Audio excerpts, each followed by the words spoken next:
L'épistémologie est l'étude des connaissances dites valides sur le plan scientifique. Cette capsule présente le paradigme interprétativiste. Alors que les paradigmes réalistes considèrent que les théories scientifiques doivent être le reflet de la réalité, des phénomènes tels qu'ils existent, le courant idéaliste, au contraire, défend la primauté de la pensée humaine sur l'existence des choses.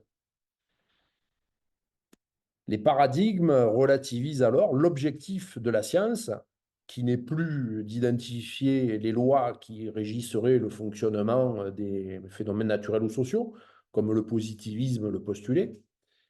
Selon ce courant, l'être humain ne fait en fait qu'interpréter les phénomènes qui nous entourent, si bien que seules sont réelles les idées humaines grâce auxquelles nous pouvons comprendre le monde. Officiellement, l'interprétativisme a vu le jour en tant que paradigme pour la première fois dans l'ouvrage de Burrell et Morgan, publié en 1979. Avant cette date, un certain nombre d'auteurs en sciences sociales ont été des précurseurs, notamment des sociologues, et sur lesquels il convient de s'attarder.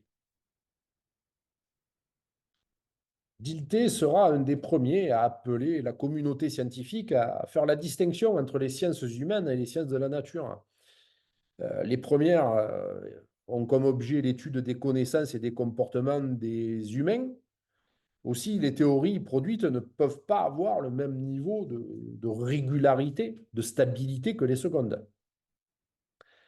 Pour lui, l'analyse en sciences sociales ne doit pas non plus se faire à un niveau macro, en considérant que les comportements humains seraient finalement que le fruit des populations ou des nations auxquelles ils appartiennent.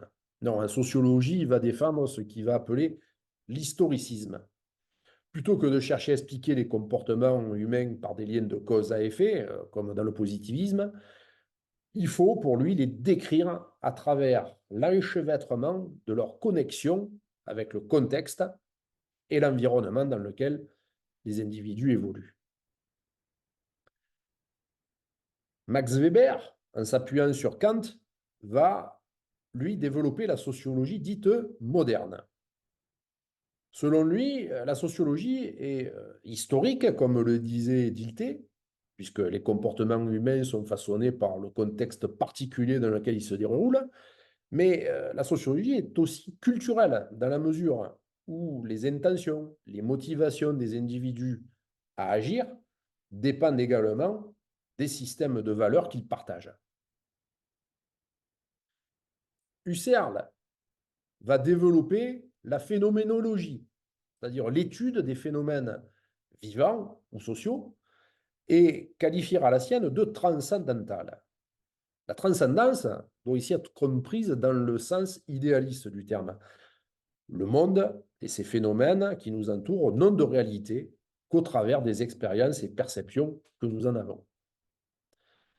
Toutefois, ce qui va intéresser Husserl, ce sont plus les phénomènes eux-mêmes que les interprétations que nous en faisons, et il va se méfier des biais interprétatifs du chercheur, notamment du fait des théories qui mobilisent. D'ailleurs, il rejettera l'herméneutique, cette discipline en charge de l'analyse des discours.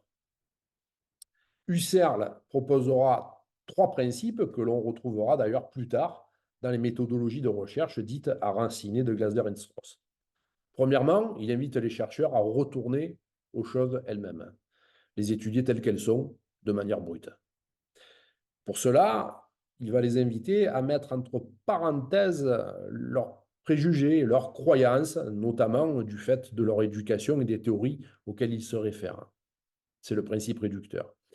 Et principe des principes, il va inviter les chercheurs à se fier à leurs propres intuitions pour interpréter les phénomènes. Toutefois, Husserl ne donne pas de méthode ou de recommandation particulière permettant aux chercheurs de savoir comment on peut se fier à ses propres intuitions, alors qu'en même temps, dans le second principe, il appelle justement les chercheurs à mettre entre parenthèses leurs propres croyances. Aussi, bien que des sociologues se détacheront de la phénoménologie transcendantale du Husserl, certaines idées toutefois seront reprises dans l'interprétativisme en tant que paradigme. Enfin, Schultz, avec la phénoménologie sociologique, apportera une autre contribution quant à la manière dont le chercheur doit tenir compte d'éléments lorsqu'il étudie les comportements humains. Les individus se comportent en effet en fonction de la manière avec laquelle ils vont interpréter leur environnement, mais leur interprétation n'est pas seulement subjective ou historique au sens de Litté, elle n'est pas seulement culturelle au sens de Weber. Les individus interprètent leur environnement et agissent également en fonction de leur propre vécu, de leurs propres expériences quotidiennes. Schutz étudie comment l'individu stocke ses expériences dans sa vie de tous les jours et celles-ci vont lui servir de schéma d'interprétation. Au fil des jours et de ses expériences semblables, l'individu va retenir essentiellement les traits communs, ce qu'il appelle des concepts de sédimentation, et finalement se créer des idéotypes de situation. Ce faisant, l'individu interprétera chaque nouvelle expérience à l'aune de son stock de connaissances, et c'est ce stock de connaissances que le chercheur devra également tenir compte dans ses analyses relevant du comportement des individus. L'interprétativisme n'a, je le rappelle, été qualifié de paradigme qu'a posteriori, en 1979, par Burrell et Morgan. Voici les éléments constitutifs qu'il convient de garder en mémoire pour le caractériser. En premier lieu, le courant interprétatif soutient la spécificité des sciences humaines par rapport aux sciences naturelles et conteste l'application des postulats et des méthodes prônées par les doctrines positivistes. En lien avec la philosophie idéaliste, le paradigme interprétatif considère que la connaissance ne peut s'envisager que dans le cadre de la relation entre l'observateur et son objet d'étude. Plusieurs implications pour le chercheur. En lien avec les pensées de Dilthey, l'interprétativisme reprend la nécessité d'étudier l'objet de recherche dans son contexte socio-historique. Donc, il ne conseille pas des recherches expérimentales en laboratoire, par exemple. Dès lors, la connaissance qui est produite ne peut donc être généralisable ou transposable, puisqu'elle est située à un cas particulier. L'analyse des phénomènes sociaux et de leur évolution doit également se concentrer sur les langages utilisés par les individus, leurs émotions, leurs intentions, motivations et attitudes. On soutiendra donc ici le recours à des méthodes plutôt qualitatives ou anthropologiques, plutôt que quantitatives et analytiques. Le chercheur doit également s'efforcer de décrire le phénomène plutôt que de chercher à le modéliser de manière analytique par des liens de cause à effet. Et enfin, il doit avoir conscience lui-même de la manière avec laquelle il interprète le phénomène qu'il étudie au regard de ses propres expériences, en lien avec le stock de connaissances de Schutz, et faire part, pourquoi pas, de ses propres croyances, de ses propres valeurs, à partir desquelles il a interprété le phénomène étudié.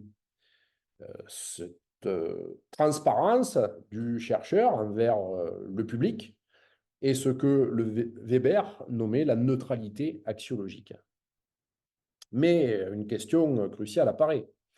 Si la connaissance scientifique ainsi produite n'est alors que le fait d'interprétation, et que le chercheur ne peut pas prétendre à son objectivité, quelle est alors la validité scientifique de ces connaissances? Sur ce point, l'interprétativisme défend l'intersubjectivité comme élément de validité des connaissances produites. À défaut de prétendre produire des connaissances étant l'exacte réalité des phénomènes étudiés, le paradigme se concentre sur celles faisant sens et étant partagées par les chercheurs. En d'autres termes, la validité d'une connaissance est donc celle qui fait consensus au sein de la communauté.